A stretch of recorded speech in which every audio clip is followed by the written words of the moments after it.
বাকী উত্তৰ পূৰ্বাঞ্চলৰ সকলো ৰাজ্যতে ইনাৰ লাইন পাৰ্মিট আছে। কোনোবা বাহিৰৰ মানুহ গ'লে তেওঁলোকৰ পৰা আগতীয়াকৈ অনুমতি ল'ব লাগে, এই ইনাৰ লাইন পাৰ্মিট ল'ব লাগে, তাৰপিছত সোমাব পাৰে আৰু নিৰ্দিষ্ট সময়ৰ বাবে পাৰ্মিট দিয়া হয়। এতিয়া চৰকাৰে কৈ দিছে যে কাষৰ সেইবিলাক অঞ্চলত প্ৰযোজ্য নহ'ব। আৰু কৈ দিলে যে ষষ্ঠ অনুসূচীৰ যিবিলাক জিলা আছে, কাৰ্বি আংলং আছে, ডিমা হাছাও আছে, বড়োলেণ্ড আছে, এই অঞ্চলবিলাকতো কা প্ৰযোজ্য নহ'ব। তেওঁলোকে ভাবিলে যে আন্দোলনটো টুকুৰা টুকুৰ কৰিবৰ কাৰণে এইটো খুব ভাল উপায় হয়,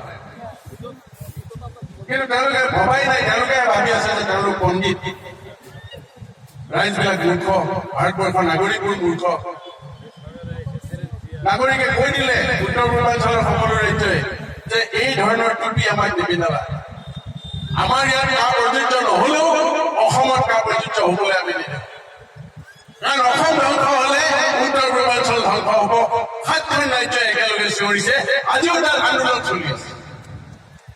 আৰু যিবিলাক ষষ্ঠ অনুসূচীৰ জিলা আছে, কাৰ্বি আংলং, ডিমা হাছাও, তেওঁলোকেও আজি ৰাজপথলৈ ওলাই আহিছে, কৈছে যে আমাক বাদ দিলে নহব, গোটেই ভাৰতবৰ্ষৰ পৰা এই আইন বাতিল হব লাগিব। আমিও কৈছো যে ভাৰতবৰ্ষৰ পৰা এই আইন বাতিল হব লাগিব।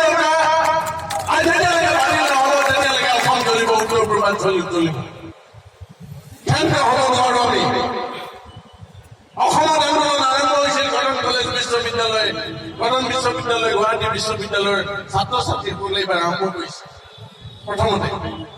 তাৰপিছত গোটেই ৰাইজ ওলাই আহিল, কাৰফিউ ভংগ হল, গুলী চালনা হল, 5জনকৈ ডেকা ল'ৰাই মৃত্যুবৰণ কৰিলে। কি দুখ আছিল তেওঁলোকৰ?